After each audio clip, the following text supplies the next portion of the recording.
Spain China के करीब हो गया। कल उनके प्राइम मिनिस्टर हैं पेड्रो सांचेस वो चाइना गए और उन्होंने चाइनीज हम मनसब से ये भी कहा कि आप लोग हमारे इंडस्ट्रीज लगाएं।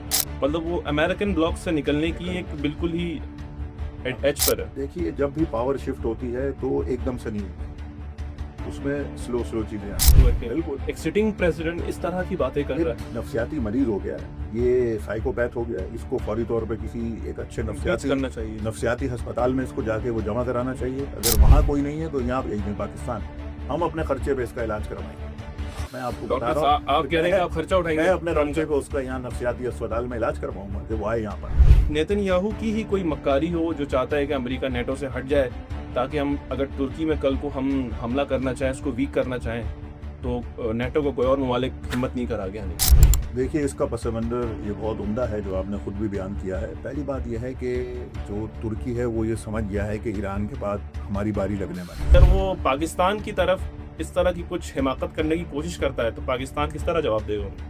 पाकिस्तान का बड़ा वादे स्टांस है। मैं आपको वो बात बता रहा हूँ जो रेफरेंस के साथ है, जो field marshal general Hasim Munir भी कह चुके हैं, मीडिया पे आ चुके हैं। उन्होंने कहा है कि अगर किसी ने पाकिस्तान की तरफ मैली आंख से देखा, पाकिस्तान के ऊपर कोई कार्रवाई खुदा न खास्ता कुछ सोचा, तो हम एटमी ताकत है, हम आधी दुनिया को अपने साथ ले जाएंगे। हम बिस्मिल्लाहिर्रहमानिर्रहीम, अस्सलाम वालेकुम। द क्रिश्चियन पर्सपेक्टिव में आप देख रहे हैं द वर्ल्ड वायर। नाजरीन, वीकेंड पे इस्लामाबाद टॉक्स हुई हैं यूनाइटेड स्टेट्स और ईरान के बीच में। पाकिस्तान ने इसमें सालसी का किरदार अदा किया है। जो टॉक्स थी वो एंड में किसी एक नतीजे पर नहीं पहुंची और उसकी वजह से ये टॉक्स मुकम्मल नहीं हो पाई। और भी मौजूदा सूरत हाल जो ख़ित्ते में अभी तक जो पेश आई है उसके बारे में हम बात करने के लिए स्टूडियो में हमारे साथ मौजूद हैं फ़लस्तीन फाउंडेशन के general secretary doctor Sabur Abu Maryam साहब। डॉक्टर साहब, अस्सलाम वालेकुम। वालेकुम अस्सलाम। डॉक्टर साहब, ना ईरान माना ना अमेरिका माना, आखिर क्या बात थी कि डेड लॉक पे आखिर में दोनों की बात नहीं बनी? बिस्मिल्लाहिर्रहमानिर्रहीम। बहुत बहुत शुक्रिया कुमैल भाई, आपने बड़ा अच्छा ये सिलसिला शुरू कर रखा है कि लोगों तक रोज़ाना आप ये मालूमात पहुँचा रहे हैं। पहली बात यह है कि देखिए, जो शुरुआत से हम देखते हैं कि जब ईरान ने अपने 10 नुकात का एक एजेंडा दिया था तो अमेरिका ने उसको एग्री किया था। डोनाल्ड ट्रंप ने भी कहा था ठीक है, हम इन्हीं 10 नुकात पर बात करेंगे।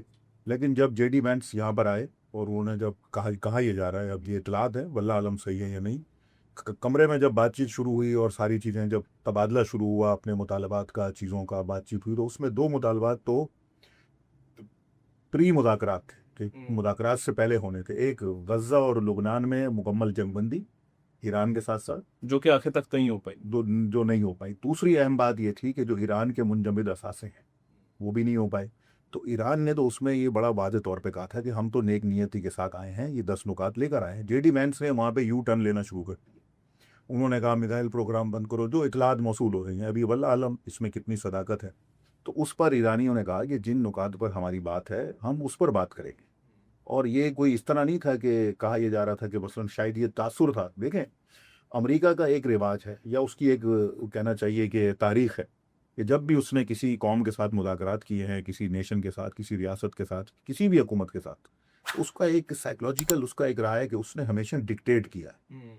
उसने कहा ये कर लो, अपनी बात मनवाइए, सामने वाला कर लेता है। जापान की मिसाल है, जापान को उसने कहा सरेंडर कर दो, पूरी जापान की फौज ने जो है ना उसके सामने सरेंडर कर दिया।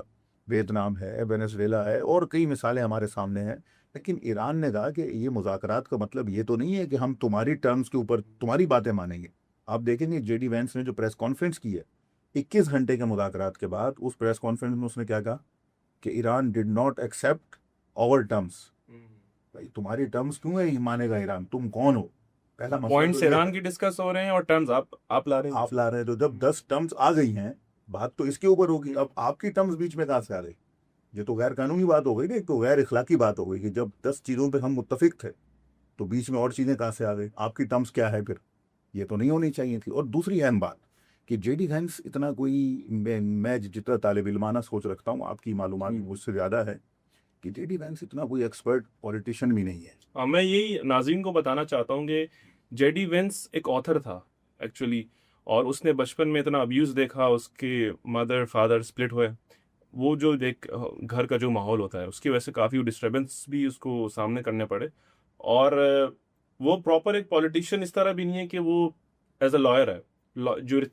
जूरिस्प्रूडेंस में उसने पीएचडी की है, तो फिर इसके थ्रू अपनी कुछ कैंपेनिंग करके सेनेटर बना, फिर वो अभी ये वाइस प्रेसिडेंट के सीट में आया। तो इसी हवाले से मैं आपसे यही कहना चाह रहा था कि ये कामयाब नहीं हो पाया जिस तो हिसाब से आया यही था। यही बुनियादी मसला है कि एक तो उसके पास कोई सियासी तजुर्बेकारी नहीं है। वो 47 साल एक मसले को 21 घंटे टॉलरेट नहीं कर पाया। यानी ये सब्र का काम है, तहम्मुल का काम है, होना ही चाहिए था इसके कि डिप्लोमेट कोई इस लेवल का देखिए होना चाहिए। बाकर कालीबाफ साहब एक मंजे हुए सियासतदान हैं, फौजी भी रहे हैं, जंगें भी देखी हैं। जनाब जो अब्बास अराक्ची साहब हैं ईरान के, वो बड़े माहिर और आप उनको देख रहे हैं, उनकी महारतबाजी जो उनके साथ 2 लोग और थे, वो भी कोई आम से लोग सारे नहीं ये थे। जो पीएचडीज किए हुए हैं और doctor professor Mohammad professor Munawwar साहब मरानी। थे, वो कितने फेमस हैं आप देखें। ये सारे एक्सपर्ट लोग थे। अब इनके सामने एक बंदा बैठ के 21 घंटे के अंदर ये बोले कि यूं कर लो यूं कर लो, यूं भाई ये कोई तो तुम्हारे कोई पपेट्स तो नहीं है कि तुम आकर इनको डिक्टेशन दोगे। तो मसला जो खराब हुआ ना, आपके सवाल का जो जवाब है वो ये है कि अमेरिका ने हमेशा की तरह अपनी रविश को बरकरार रखा और डिक्टेशन देने की कोशिश। तो ईरान ने डिक्टेशन लेने से इनकार कर दिया। ईरान ने कहा कि हम डिक्टेशन लेने यहाँ पर नहीं आए, बल्कि ये मुज़ाकरात नेक नियति से हम करने आए। अगर आपकी नीयत साफ़ है तो फिर इस पर बात कीजिए, इसका मतलब आप इस पर बात नहीं करेंगे तो बदनीयती, और बदनीयती फिर सामने आ गई।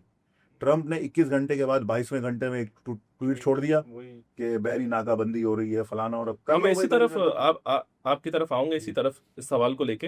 लेकिन जेडी वेंस ने ये भी कहा कि मेरी सदर ट्रम्प से कोई 12 मरतबा फोन पर कॉल हुई और नेतन्याहू को भी ऑन बोर्ड लिया।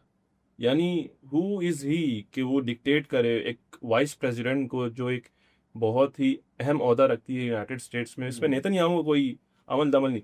असल मुसीबत ही नेतन्याहू है। हम्म। ये जो मुज़ाकरात फेल हो रहे हैं या जो अमेरिका जंग के अंदर खस्ता जा रहा है, आप देखें अभी जो कल भी हमने बात की थी पहले भी कि $4 पर गैलन तेल मिल रहा है अमरीकियों को, $4 का इस वक्त। किसकी वजह से? नेतन्याहू की वजह से। बिल्कुल। अंडों की एक टोकरी जिसमें 12 अंडे होते हैं, by one get one free थी वहां पर। वो गेट वन फ्री ऑफर खत्म कर दी गई है इस जंग की वजह से। ठीक है, इंश्योरेंस खटाई में चली गई है और कई मसाइल पैदा हुए हैं। ये अमरीकी माशरा तबाही की तरफ जा रहा है। हेल्थ किसकी केयर वजह से? बिल्कुल लो हो गई है। हेल्थ लो हुई। ये किसकी वजह से? मैं जो जो मिसालें दे के बताने की कोशिश है वो ये इसराइल की वजह से। कि ये जो ट्रम्प साहब ने आकर, जो ट्रम्प जो है, सॉरी मेरे मुंह से इसके लिए साहब निकल गया, ये तो कहलाने के लायक ही नहीं है वो। ये तो इन जैसे लोग, ये ट्रम्प जैसे लोगों ने आकर अमरीकी शहरियों के लिए जहन्नुम बना दिया अमेरिका को, उनके लिए मुसीबतें खड़ी कर दी हैं। किसके लिए? ये गासिब इसराइल के लिए। तो नेतन्याहू को भी जब इन्होंने ऑन बोर्ड लिया, तो नेतन्याहू तो कभी नहीं चाहेगा कि कोई पीस हो। वो क्यों चाहेगा? क्योंकि अगर पीस हो गया तो उसकी सियासत खत्म हो जाएगी, खत्म, वो फांसी पे लटक जाएगा, जेलों में चला जाएगा।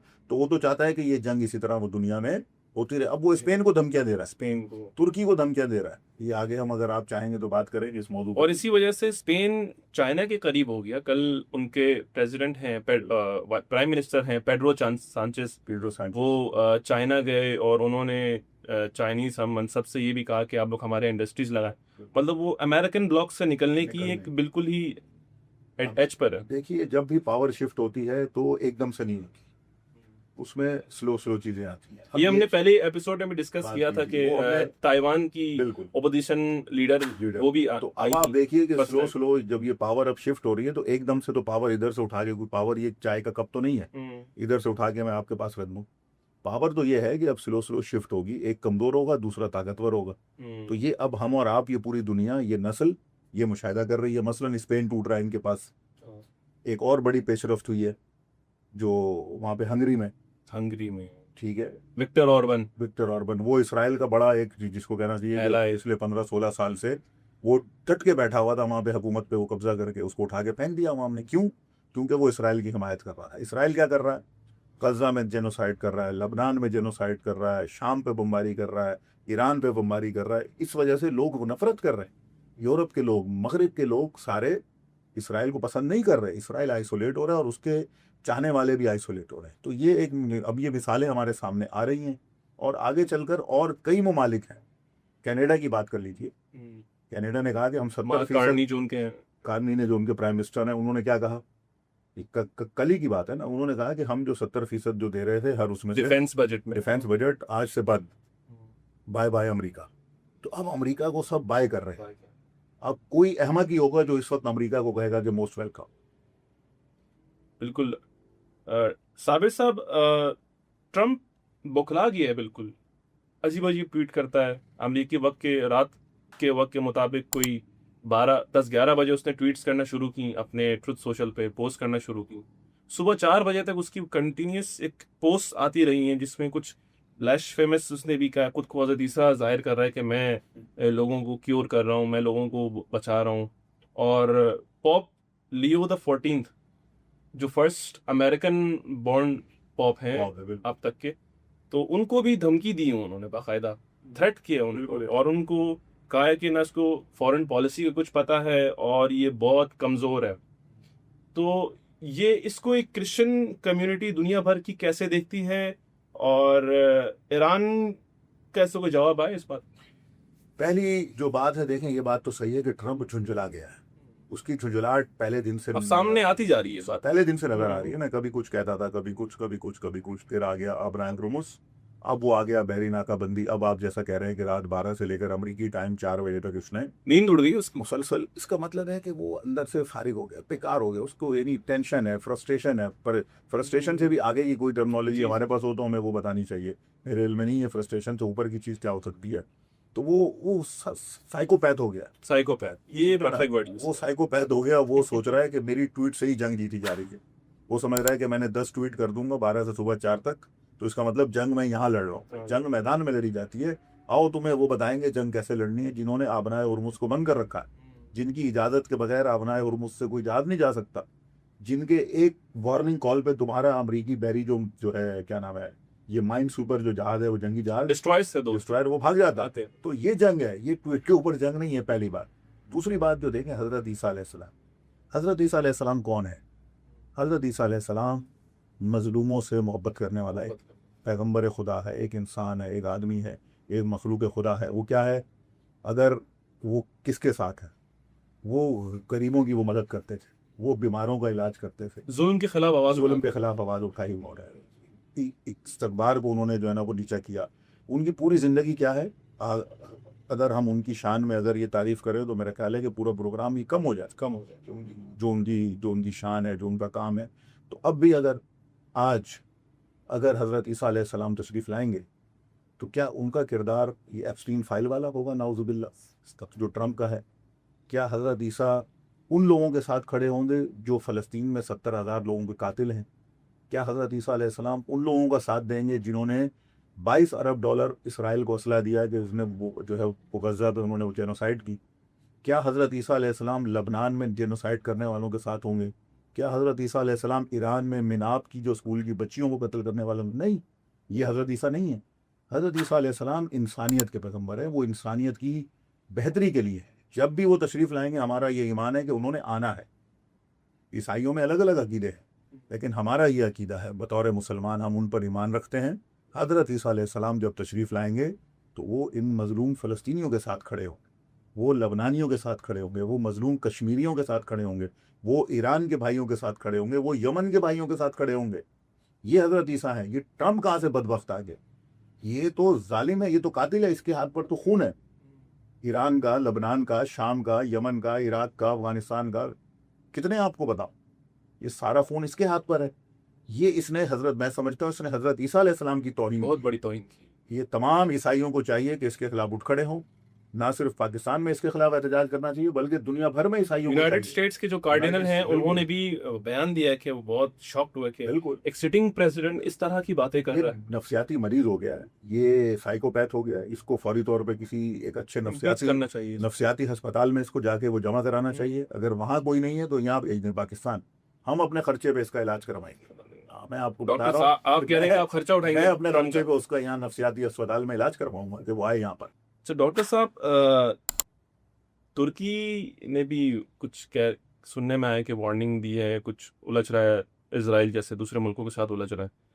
और अमेरिका की जो नेटो से हटने की जो बात चल रही थी, जो बातें और सामने हमारे आ रही थी, उसका तज्जियाकार कुछ इस तरह कहते हैं कि मिसाल के तौर पर अगर किसी नेटो मुल्क पर हमला होता है, मिसाल के तौर पर तुर्की पे, तो ये नेटो ममालिक का आपस में एक कोalition है कि अगर किसी भी हमला हो तो हम उस पर रिस्पॉन्ड करेंगे।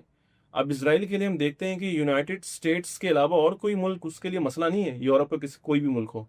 तो शायद ये नेतन्याहू की ही कोई मक्कारी हो जो चाहता है कि अमेरिका नेटो से हट जाए, ताकि हम अगर तुर्की में कल को हम हमला करना चाहें, उसको वीक करना चाहें, तो नेटो को कोई और ममालिक हिम्मत नहीं कर आगे आने की। देखिए, इसका पस मंज़र ये बहुत उम्दा है जो आपने खुद भी बयान किया है। पहली बात यह है कि जो तुर्की है वो ये समझ गया है कि ईरान के बाद हमारी बारी लगने वाली है। अगर तैयब उर्दगान के बयानात देखें, मेरी उनकी पॉलिसियों के साथ इख्तलाफात हैं ज़ाती तौर पर। डॉक्टर साहब, ये कि किसकी वो बारी कैसे आ सकती है? ये तो मैं ओपनली वही ट्रेड अर्ज कर रहा है इसराइल के मैं साथ, सो हाँ, गैस प्रोवाइड कर रहा है। मैं यही अर्ज कर रहा हूँ कि मेरा इख्तलाफ है, मेरी तनकीद है उनके साथ। वो क्या है कि अज़रबैजान से तेल मंगा के वो इसराइल को एक तुर्की के रास्ते बेच रहे हैं, स्टील बेच रहे हैं और को काफ़ी सारी चीज़ें उनको दे रहे हैं। अच्छा, ये सारी चीज़ें कहाँ इस्तेमाल हो रही हैं? Steel industry complex, military industry में हो रही है। ये सारी ये गजा की जेनोसाइड में इस्तेमाल होती हैं, लबनान के ऊपर इस्तेमाल हो रही है, मिसाइल्स बन रहे हैं। ईरान के ऊपर इस्तेमाल हो रही हैं, शाम के ऊपर इस्तेमाल हो रही हैं। तो तुर्की का एक किरदार तो ये रहा है। लेकिन इस वक्त जब वो तुर्की को इसराइल धमकी दे रहा है, तो हम अपने अख्तलाफात को भी साइड पर रखते हैं। हम ये कहते हैं कि ईरान के बाद तुर्की का नंबर नहीं लगना चाहिए। ठीक है ना, ईरान भी ये निकल आएगा, ये कोई मसला नहीं है इंशाल्लाह। ईरान की कौम बड़ी कॉन्फिडेंस में है, अल्लाह उनका मददगार है। मुजाहिमत कर रही है अभी। वो मुदामत कर रही है, वो डटे हुए, वो निकल आएंगे इसमें से। लेकिन उनके निकलने के बाद हमारी हरगिज़ ये नहीं है, खुदा न खास्ता, कि कोई और निशाना बने। तुर्की ने ये जान लिया है कि वो निशाना बन सकता है, तो अब वो भी ये सोच रहा है कि अब मैं क्या करूं। तो तैयब उर्दगान ने इसीलिए इसराइल को बड़ा एक ज़ोरदार जो है ना वो जवाब दिया कि हम जो है ना, अगर तो ये सीज़ फायर नाकाम हो गया या जंगबंदी ख़त्म हुई तो हम इसराइल पे हमला करेंगे और दाखिल हो जाएंगे इसराइल में। और उसने ये कहा कि ईरान पे अगर कोई भी हमला हुआ तो हम करेंगे। ये बहुत अच्छी बात है, ये पहले करना चाहिए था। गजा में जब नस्लकुशी हो रही थी, ये उस वक्त तभी इनको समझ करना लेना चाहिए था। लेकिन चले, देर आए, हम कहते हैं दुरुस्त आए, अभी करें। लेकिन वो वाली बात सही है कि अब अमेरिका ने देखें नेटो को बुलाया था ईरान के खिलाफ, वो नेटो नहीं आया। नेटो नहीं आया तो अब अमेरिका भी नेटो से अपने फासले वो यानी अपने रास्ते जुदा कर रहा है। जब ये रास्ते जुदा होंगे तो ये तजिया बिल्कुल तजिया निगारों का और आपकी जो फिक्र है, सोच है, ये सही है कि इसराइल और अमेरिका एक साथ खड़े हो जाएंगे वो तुर्की के खिलाफ। यानी उन्होंने ये समझ लिया कि हम दो मुल्क साथ हैं तो हमारा कोई कुछ नहीं बिगाड़ सकता। लेकिन ये टूट रहे हैं अब तो। मैंने कहा ना, शुरू में हमने बात की, अमेरिका के जो बहुत सारे पार्टनर थे, जो इत्तेहादी थे, वो तो छोड़ के जा रहे हैं उसको, और भी जाएंगे। लेकिन अगर तुर्की पर खुदा न खास्ता हमला हुआ तो ये पूरी मुस्लिम उम्मा की जिम्मेदारी है कि जिस तरह ईरान के साथ हम खड़े हैं, बतौर पाकिस्तानी तो हम खड़े हैं उनके साथ, बाकी तो मुस्लिम उम्मा सो रही है। बाकी तो अरबों का हाल हमने वो देख ही लिया ना। तो मेरा ख्याल है कि अभी सबको आंखें खोल लेनी चाहिए।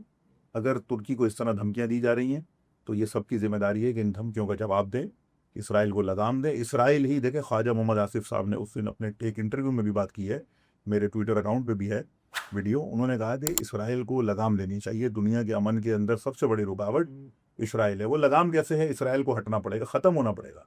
जब तक इस खित्ते में गासिब रियासत है, अमन नहीं होगा। तुर्की है, कल सऊदी अरब होगा, फिर इराक होगा, फिर ये अच्छा डॉक्टर साहब, होगा, कतर जो होगा। डिफेंस मिनिस्टर की जो ट्वीट थी, इसराइल बड़ी तगड़ी उन्होंने ट्वीट की थी जिससे पूरा इसराइल तकरीबन हिल गया था।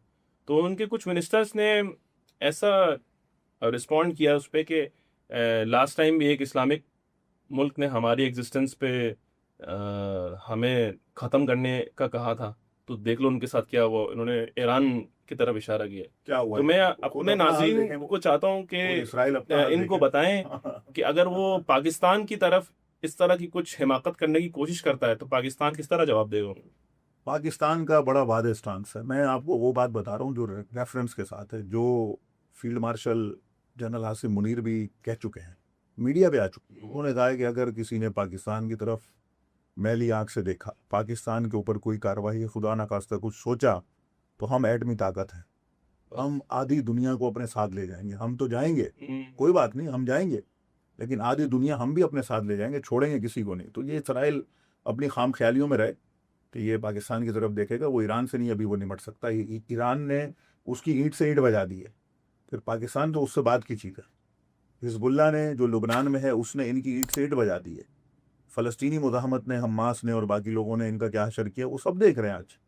तो ये भी इसकी ख्वाब ख्याली है कि पाकिस्तान को करेगा। इसकी हम आंखें भी नोच लेंगे और इसको बिल्कुल वो अचर करेंगे कि ये याद रखेंगे, सेहूनियों को जगह नहीं मिलेगी दुनिया में छुपने की। ठीक है ना, तो ये नहीं पता कि पाकिस्तानी क्या चीज़ है। वज़ीर दिफा का ट्वीट वाकई मैं समझता हूँ कि वो पाकिस्तानियों की, मैं फिर उसको बात कर रहा हूँ, पहले कर चुका हूँ, वो हर पाकिस्तानी के दिल की आवाज़ है कि इसराइल एक शैतान है, इसराइल फासिब रियासत है, नाजायज़ रियासत है, हम उसे तस्लीम नहीं करते, हम कभी उसे तस्लीम नहीं करेंगे। ये बेहतरीन उनकी ख्वाजा आसिफ साहब की बहुत ज़बरदस्त गुफ्तगू है।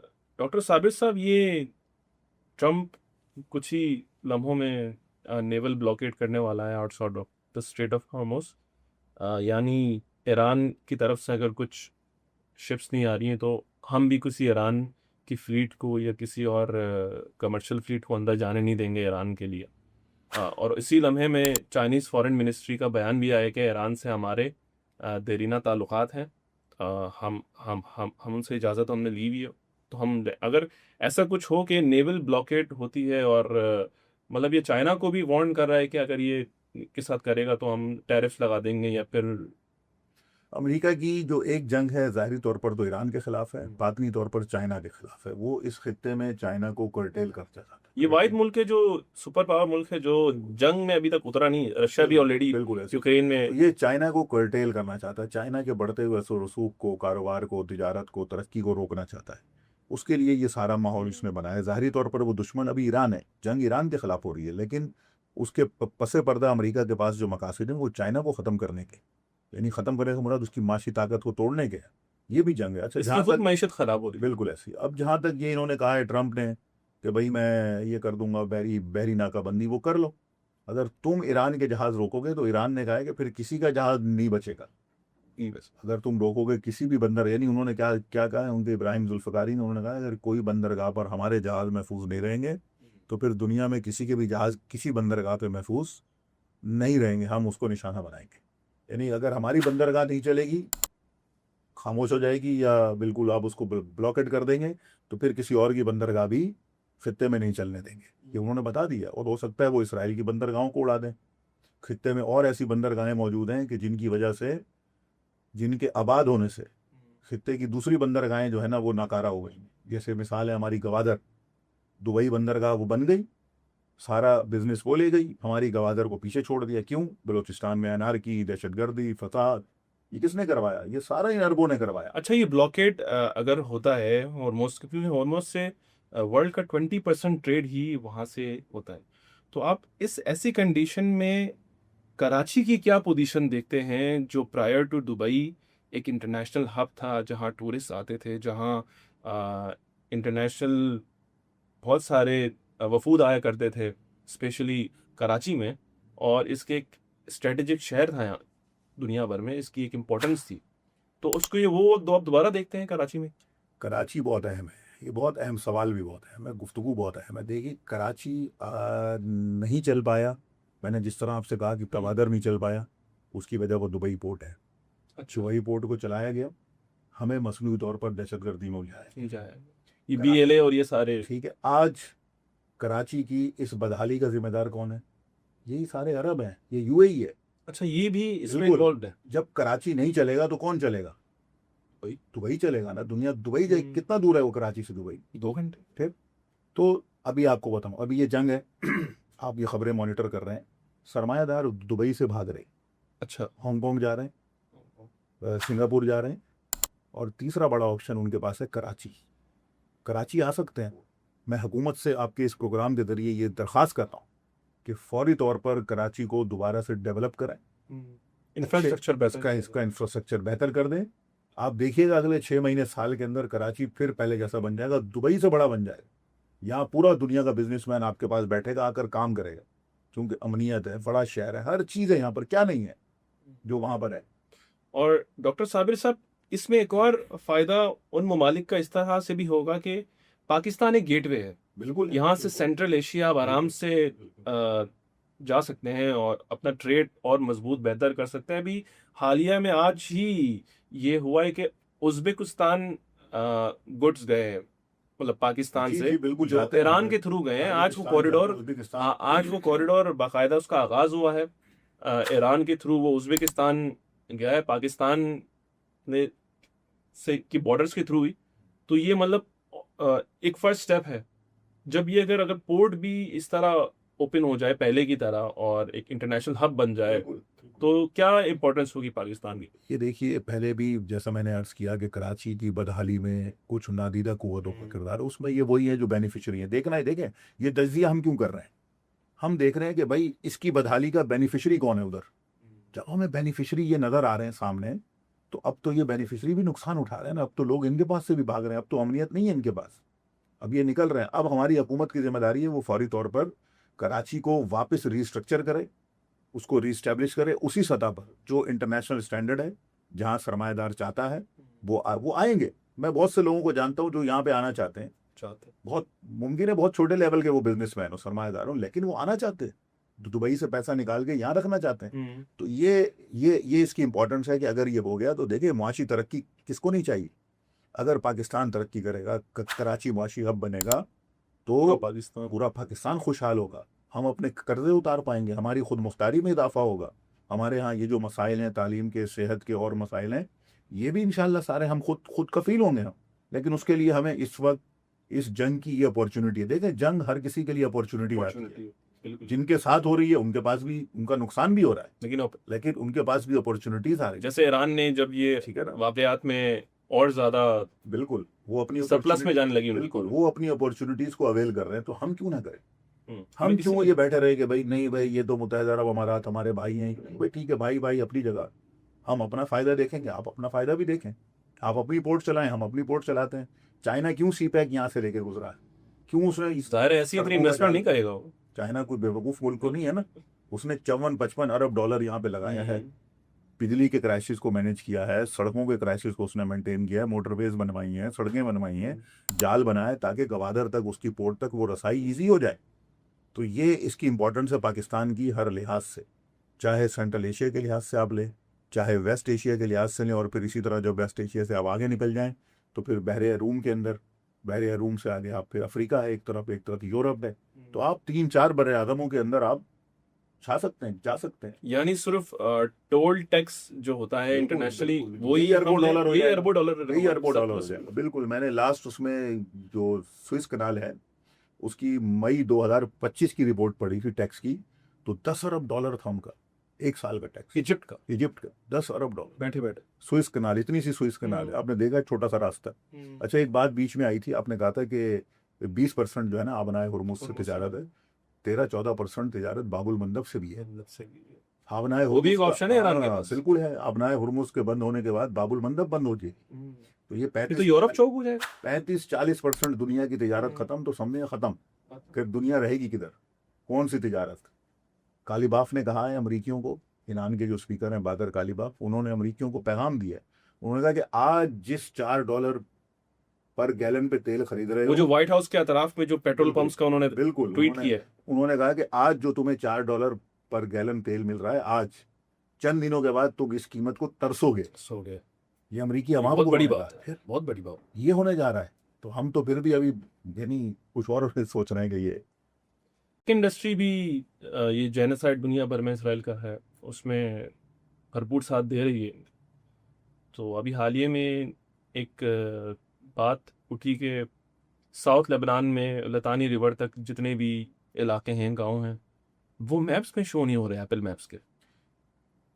देखिए, ये टेक्नोलॉजी ने हमेशा से जो है ना, पहले माजी में भी ऐसा हुआ, गूगल के ऊपर जब फ़लस्तीन लिखते थे तो मैप नहीं आता था, फिर हमाम ने एहतजाज किया, हमाम ने बाइकआउट किया, बाइकआउट का असर निकला कि अब फ़लस्तीन उस पर लिखा हुआ आता है, अब उसका नक्शा आता है, पहले गायब कर दिया था। लुबनान का भी यही कर रहे हैं। तो मेरी आवाम से अपील है कि इन सारी, देखें हम बाइकआउट करते हैं मैकडोनल्ड का, KFC का, फलाने का, ये खाने पीने की चीज़ें हैं, ये करें, ये बाइकआउट भी बहुत ज़रूरी है। इन सारी बाइकआउट के साथ जो एक बड़ा बाइकआउट है जो इनको कमर तोड़ सकता है, वो टेक्नोलॉजी का बाइकआउट है, कि जिस हद तक मुमकिन हो। देखें, कोई आ जाएगा कहेगा कि यार मेरे बाइकआउट करने से क्या होता है। भाई तुम्हारे बाइकआउट करने से तुम्हें इससे तुम कौन हो तो ये फैसला करने वाले, तुम अपनी जिम्मेदारी अदा करें। तुम इस चीज़ पे ना जाओ कि रिजल्ट क्या निकलेगा, रिजल्ट अच्छा ही निकलेगा, फिर कहते हैं कि लोग बेरोजगार हो जाएंगे। भाई क्या बाकी जिन लोगों को अभी रोजगार दिया हुआ है वो आपने दिया हुआ है। एक सवाल है ना, जो लोग कहीं पे काम कर रहे हैं तो क्या उनके रोजगार की जिम्मेदारी आप लेते हैं? वो तो अल्लाह रोजगार देने वाला है, यहाँ नहीं तो कहीं और दे देगा उनको। ये तो कोई किसी इंसान के बस की बात तो नहीं है कि कोई किसी को रोजगार देगा। तो ये अहमदाना सोचों से निकलकर हमें एक बड़े बाइकआउट पे जाना चाहिए। वो टेक्नोलॉजी का HP का बाइकआउट, ये क्या है, वो इंटेल है, क्या क्या कहते हैं इसको, ये इसका बाइकआउट, एप्पल एप्पल का प्रोडक्ट्स का। बाइकआउट, ये सारे वो बाइकआउट हैं कि जो अगर हम करेंगे तो अपनी बात बनवा पाएंगे, वरना ये कल को फलस्तीन को भी हटा देंगे ये नक्शे से। ये जालिम है, ये जेनोसाइडर्स के सपोर्टर हैं, हमें इनकी मजम्मत करनी चाहिए, इनका बाइकआउट करना चाहिए। हम सुनते आ रहे हैं जब से 2026 शुरू हुआ है, रिजीम चेंज, लेकिन यूरोप में एक रिजीम चेंज हो गया।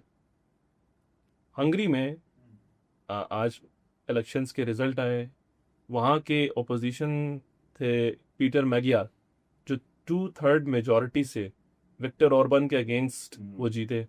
फिर 2010 से वो वज़ीर आज़म थे वहाँ पे, और एक बहुत ही बड़े जेनोसाइड सपोर्टर था वो, जिसके ट्रम्प से अच्छे ताल्लुकात थे, नेतन्याहू के साथ, नेतन्याहू के साथ, हाँ। इसराइल के साथ।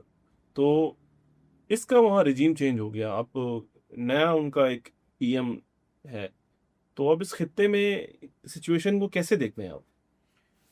देखिए, ये वही बात है जो मैंने शुरू में अर्ज की कि अमेरिका के इत्तेहादी उसके पास से टूट रहे हैं। वो कैसे टूट रहे हैं? वो कहीं ना कहीं शिफ्ट हो रहे हैं, पावर शिफ्ट हो रही है ना, पावर तो ऐसी शिफ्ट होती है। अब इसराइल के इत्तेहादी भी टूट रहे, स्पेन इसराइल के खिलाफ हो गया, ठीक है। अब ये आप कह रहे हैं कि हंगरी के अंदर जो तब्दीली आई है, ये क्यों आई है? ये इसलिए आई है क्योंकि लोग तंग आ गए हैं। लोग कह रहे हैं कि एक आदमी कातिल है, 70,000 लोगों को उसने मार दिया 2 साल में। लबनान में 10-20 हज़ार लोगों को उसने कत्ल कर दिया, 100 बिल्डिंगों को उसने 1 घंटे में उड़ा दिया है, 10 मिनट में उड़ा दिया है। हमारे वज़ीर आज़म उसका दोस्त है, लोग कबूल नहीं कर रहे, ये कहीं भी कबूल नहीं करेंगे। अब कोई भी दुनिया का वज़ीर आज़म, कोई भी हुक्मरान ट्रंप और नेतन्याहू के साथ खड़ा होगा, आवाम उसके खिलाफ हो जाएंगे, और फिर अगर फेयर इलेक्शन कहीं हो जाएगा तो उसको उठा के फेंक देंगे। अच्छा, ये विक्टर ऑर्बन के बारे में एक और ये बात भी कही जाती है कि यूरोपीय यूनियन में जा रहे एक यूनिट के तौर पर एक पेरेंट वो है, उनकी एक ऑर्गेनाइजेशन है, तो उसमें ये हंगरी वाहिद मुल्क था जो वीटो कर रहा था कि इजराइल को वेपन सप्लाई रोकने के लिए। तो कह रहे अब नेतन्याहू की कमर टूट चुकी है इसके जाने से। बिल्कुल, अभी और भी कमर टूटेगी, ऐसे और भी जो है ना इनके साथी वो गिरेंगे। वो बहुत से ऐसे हैं जिन्होंने माजी में नेतन्याहू की इस जेनोसाइड को सपोर्ट किया है, उसमें बहुत सारे यूरोपीय ममालिक हैं। अब वक्त के साथ साथ उनको अकल आएगी, तो जर्मनी उसमें है, ठीक है, वही ऑस्ट्रेलियन गवर्नमेंट है, और कई सारी हैं। अभी आप देखिए कि जिक्र मैं वही कह रहा हूँ कि मैं इसकी तफसील में जा बगैर कि ये पावर शिफ्टिंग का ज़माना है। दुनिया रीशेप हो रही है, रीसाइज हो रही है, दुनिया के अंदर हुकूमतें टूटेंगी, बनेगी, और ये तब्दीलियाँ आएंगी, ये नेचुरल है, और ये हो रही हैं, और ये खुश आइंद है। ये मजलूमों के लिए है, ये मजलूमों के लिए इंशाल्लाह फ़ायदेमंद साबित होंगी, और जालिमों का खात्मा होगा। जेडी वेंस का फ्यूचर आप क्या देखते हैं? उसके बारे में कुछ ऐसी कयास आराइयाँ भी हो रही हैं कि वो इंडिया आया अपनी फैमिली के साथ, तो अगले ही दिन इंडिया पाकिस्तान की जंग हुई और इंडिया को बहुत नाक रगड़नी पड़ी उसको। फिर वो पॉप से मिलने गया, इससे प्रीवियस वाले से कुछ दिन बाद पॉप मर गए। फिर वो अभी हंगरी में पाकिस्तान आने से पहले कैंपेन में गए, तो इनका सफाया हो गया। खुदा ना खास्ता इधर कुछ ना हो जाए। हाँ, इधर आए तो वो टॉक्स उस तरह से कुछ नाकाम मुस्बत हो गए। किरदार, मतलब मुस्बत कुछ हमें सिला नहीं मिला। तो इसका फ्यूचर क्या देखते हैं आप? इसका हाल ही कुछ नहीं है, फ्यूचर क्या देखें? इसका यही जवाब है, बॉस। इस आदमी का कोई हाल ही ना हो, बिल्कुल। उसके फ्यूचर पे क्या बात करनी है। हाँ, बहुत शुक्रिया डॉक्टर साहब, आपने अपना कीमती वक्त निकाला। नाजरीन, दुनिया फिर से एक तबाही के दाने पर है। देखते हैं कि ट्रम्प की जो मैडनेस है वो आखिर कब जाके ख़त्म होती है। मज़ीद करंट अफेयर्स के मालूमात को जानने के लिए और मज़ीद तज्ज़िया देखने के लिए देखते रहिए वर्ल्ड वाइड।